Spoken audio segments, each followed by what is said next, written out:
Hello everyone, you're with Business Insider. I'm Sriram Iyer and this is our special series Budget Insider. And speaking of insiders, we have with us one man who with every passing year seems to have more and more influence on India's policy thought, Sanjeev Sanyal, the principal economic advisor at Finance Ministry. And calling him an economist would be calling Virat Kohli a batsman or AB de Villiers a wicketkeeper. The breadth of his interest, work and his talks from geopolitical history to cultural studies to economics and everything in between. They've been exciting for youngsters and challenging to the existing elite and thought leaders. But today he's here to tell the millions of investors watching Business Insider across 20 countries the story behind India's latest budget, the fifth largest economy and the world's largest democracy.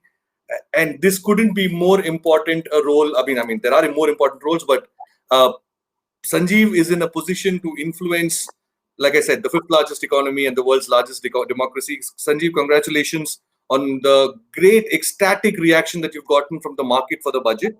But I want to start with something more important, something that Finance Minister Nirmala Sitharaman started with. Let's talk about healthcare. We have 30 minutes with you, so I want to keep this as crisp as possible, but it's not a Q&A, so feel free to chime in whenever you want to. The allocation for healthcare has more than doubled, and it's truly encouraging. Sure. But I'm curious about what was said in the economics survey more than the budget. The need for a regulator and constant monitoring of private hospitals and doctors. So then many here in Mumbai are asking, is India moving towards nationalization or socializing of healthcare, whatever the term you want to use it? Are we going to have our own NHS like in the UK or a model like in Canada? And what will it look like? I think people are reading the wrong thing into it. Clearly, healthcare is a sector that has come into focus this year. It's an important sector even in normal times. But the fact remains that some part of this sector will always be provided by the private sector. In fact, the bulk of it always will be provided by the private sector. Now, it is the case that one of the things that came out from the learnings of this COVID is that you do need to have a robust public system as well, for two reasons. One is there are certain kinds of capacities that the public sector will only hold on to because something like, say, for example, like normally nothing is needed till it's needed. There are certain kinds of capacities that the public sector has to invest into. But there is another reason why you also need the public system, because as a competitor to the private system, because a purely private sector problem, because this is a sector where there are huge asymmetries of information and power between the consumer and the producer of the service. So consequently, like with any sector where there is a problem of asymmetry of information or monopoly, we need to even that up with some sort of a regulation that allows for transparency, make sure that malpractice of various kinds is regulated, and there are no systematic capture of the sector by a small group. So this is the reason why you do need some sort of regulation of this sector. And we have given information about how health care costs can be very big. Exhaustive. It was very well captured in the economics. Data is really exhausting. So we are not at all in favor of... The most important soundbite, Sanjeev. Please don't hold back. Yeah. So the point is, we are not in favor of nationalizing. We are not in favor at all of nationalizing the public of the country. India is too large a country for running healthcare purely on a public sector system. Like even in the UK, you have discovered all kinds of problems with the NHS. So the NHS is hardly something that is functions perfectly. You need a mixed system where the public health has a role to play. And so public sector will continue to invest here. This is one sector, unlike, say, tourism or airlines or something. This is an area where you do need public intervention. And as I said, the public sector will be there along with the private sector as a competitor, also as a backstop for emergencies. And finally, you need a regulator to make sure that even in the private sector, which will always remain the bulk of the sector, there is a certain amount of regulation of of the kinds of activities that happen, because, as I said, because of opacity in the kinds of services provided, in pricing, and so on. Awesome. That's a great amount of clarity in that thought. So I hope the doubts are cleared for all of you who thought, were worried by the annual economic survey and what it said about healthcare. So question number 2, the markets are ecstatic because the government did not put hands in their pocket.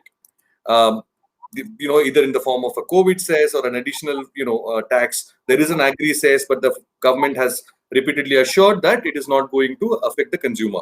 The industry is happy because it can now plan for freight corridors, road projects, industrial corridors, a lot of things that are coming its way. The one person who's probably waiting for all of this to kick off, and then there will be jobs, and then he or she will be eligible for those jobs and get it. The common man and women who are currently unemployed, whether in travel and tourism, small hotels and restaurants, and so on. I mean, we know in the lower middle class, even people have lost a job, find it very difficult to sort of manage even beyond a month. So can you give them a hope or answer to why, what is in this budget for them in case they've missed it or we have missed it, and the answer to hope to how will it play out and how soon will it play out for them? So there were many international experts and US-based economists who were of the opinion that we should be ramping up our tax rates in order to fund a growing fiscal deficit. I heard you say that yesterday. As you saw, we avoided doing. Well, I think as all good advice, it should be followed where the advisor has skin in the game. So we are all in favor of US increasing its tax rate. And, if that turns out to be such a great idea, then we will also have a look at it. But for the time being, we decided that it's not a good idea, that this is a time for stability in tax rates, and to, in fact, be willing to push demand through higher spending, precisely for the reasons you pointed out earlier, which is that we want confidence to come back into spending, but it'll only happen when jobs themselves come back, not by simply giving out dole. Because, again, experience in the rest of the world, giving out these checks or transfers doesn't lead to spending, because somebody who is uncomfortable about the security of their job is obviously not going to take an inflow into a check and go out and splurge. They were not. So really what we need to do is to restore job security and get it going again. Then people will spend. But if you're going to use up your ammunition in doing dole, you will not get that demand kick. So we have decided to use that fiscal space and go for infrastructure spending, because it's direct spending.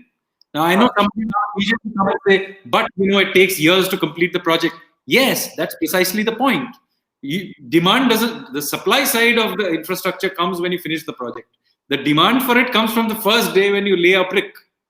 So the demand from it will already begin coming. And by the way, we are already 5 months into this process. If you look at the spending data, you will see going back to October, we have dramatically ramped up capital spending. October capital spending was up 129% year on year. November was up 249%. December was up 60%. So we have already ramped up demand, capital expenditure, and that is obviously feeding through to the V-shaped recovery you're seeing. Now, all we are saying is we will continue this and we'll keep it going for a few years. It's not just about the year 21-22. The point that the finance minister was making, that there is a consolidation path. That consolidation path only goes back to the old sort of trajectory over 3 years. So, cool. So I think you've answered the question. So we'll move on to the next topic, which is, a lot of people are wondering, why was there not more emphasis on defense, considering all that's happening on our borders and elsewhere in the world, right? We had a former army general as part of this series just like a few days ago who said India needs to rethink its own defense manufacturing goals. And he is in favor of Atmanirbhar, but obviously he thinks it can be done slightly differently. So even if you are making in India, there is no point making weapons or working on technologies that are already in the works or are going to be outdated sooner than later. So can you share with us how the Indian government is thinking about it? And the reason why I'm asking is a lot of the people who came on our shows over the last few days expected this to be a defense-led manufacturing revival as opposed to a construction or infrastructure-led revival. Was it this or that option, and why did you choose the other? Well, first of all, I'm not a defense expert, so I can't talk about details of why particular purchase is made or not. But as a general principle, the following is true. That if you look at this government in the last couple of years, we have clearly ramped up defense spending in various ways. Defense purchases stuck for years are getting done. Many of these spendings, by the way, will not happen in this year. After when you say we are going to buy X number of fighter jets over years, it's not like you have today. You pay something today, and then so orders are getting placed and procurements are getting done. This includes stuff made in other countries, but of course, I mean, as we have said, because we are interested in Atmanirbhar Bharat, we want indigenous technologies and indigenous production, but we are also interested in foreign producers coming and relocating to India. And this is not something new. Over the last 2-3 years, many rules have been changed to encourage foreign producers to come and produce in India, so that certain clusters, defense clusters, can be created. So I think this is wrong that we are not emphasizing defense. Obviously, very important issue, but all of it doesn't have to show up in the 21-22 budget. So it will show up over time, and where necessary, monies will be made available. I don't think at any point in time we have found that when a particular thing had to be done, whether it's in terms of creating border roads, we have dramatically expanded that, or our ability to put in place, for example, orders for Rafale and now more recently for Tejas, or the Navy is getting new ships and submarines. Every place where monies are needed, they are being made available, and they will be made available. Nice. So defense is a long-term project. I think the reason why a lot of people were asking those questions or were sort of projecting their fears and aspirations is because they thought that maybe the budget will tell us if we are preparing for a war. So I think that has been answered. So you can tell us. No, we'll ramp it up if you can tell us exactly the date of the war. So, but the fact of the matter is, an ongoing thing. Since it's an ongoing thing, the thing to watch is what procurement contracts are getting signed, because the payments of that happen for many years. So, and that I think is a fair thing. You can see that those contracts are getting signed. Not only that, there has been a clear increase in all kinds of testing. If you've been following the news, you will say all kinds of missiles are getting tested at a far more rapid rate than they've ever been done. You're seeing indigenous cannons being tested. You're seeing indigenous aircraft being tested. I'm not just talking about the Tejas. Other kinds of aircraft are also getting tested. So there is an effort going into thinking this through. Awesome. So that's a very comprehensive answer to the question on defense. One of the things that really sort of made me happy personally is the announcement in the budget that said that consumers will have a more clear choice, more players to choose from when it comes to power bills, electricity bills. I think that was one sort of not intended but an effective monopoly in many parts of the country, which I think would go a long way in empowering the consumer. Are you also, as is the government, and it's not a personal question, is the government also worried about emerging monopolies? At least that's what it seems like at this stage. Let's say in telecom, monopolies or oligopolies, 2 players, 3 players, where the consumer is at a sort of disadvantage. Telecom, retail, e-commerce, airport, ports, renewable energy. I mean, there are so many things that are being spoken about. Are the fears exaggerated, or is this something that is on your radar? No, this is something we need to be always concerned about. It's not a one-off thing or in any particular sector. There is something called the Competition Commission whose job it is to do this. And whenever they emerge, you look into it. But it's also evolving situation. So it's not like it's a one-time. Because to a great extent, COVID also had a big, a lot of weaker players are getting removed out of the system. So it yes, but then we also need the real issue with monopoly or oligopoly is the static problem of them gouging prices. Very often they become monopolies by actually lowering prices, and the consumer benefits from that. The real problem is that as dynamically as you go into time, they use their monopoly position to stop other players, new technologies from entering. That is the real thing, and that we have to be concerned about. And incidentally, a lot of discussion is done about domestic players. The real big monopoly in the world is actually not a domestic one, but a global one, whether it's in terms of search on internet or social media. And this is not an Indian issue at all. It's a global issue of regulating some of these platforms, which clearly have not only demonstrated, monopolistic tendencies for their own sector, but have in many places in the world also begun to interfere with local politics, which is, as you can imagine, an extremely dangerous thing. So, and this is a session where we are going to talk about data protection and a lot of digital economy related legislations. So, are we going to expect a very vociferous opposition to these global monopolies? Well, it has to be done in a careful way. What we do not want to do is to go the China route. We are an open democracy, so we want to keep things as open as we can. But whenever it is national interest, we will be willing to act as we have against certain Chinese apps that where we felt that the national interest was being compromised. In other places where there are other monopolies, we'll have to be careful not to interfere with freedom of speech and other things. But these are, by the way, issues which are not entirely Indian issues. The Europeans, for example, have taken a very strong stance on some certain issues. And there is issues not about monopoly just in terms of one group capturing a certain space. There are other kinds of monopolies, or there are other kinds of problems. For example, cross-border taxation of digital services, and so on. So there are many tricky issues here, which there are global conventions that are evolving.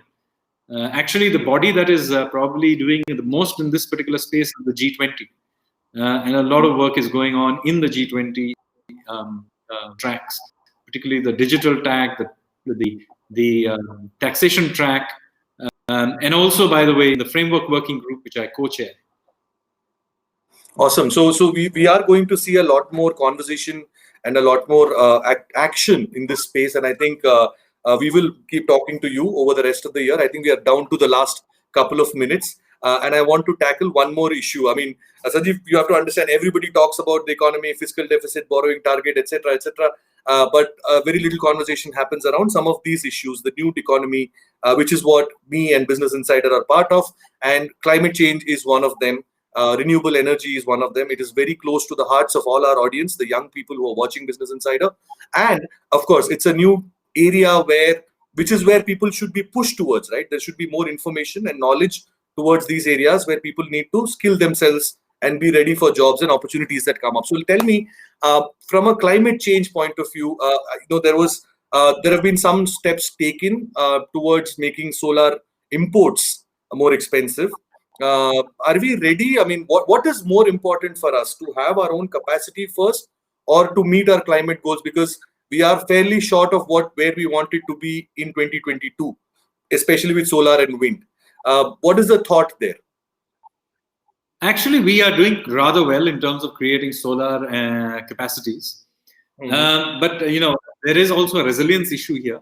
So it is not the case that while we go into solar, we will be making sure that we do have backup capacities from traditional fuels. So we are also opening up, as you may have seen, some new coal mines and so on. So you do need some resilience, some sort of shock absorbers to allow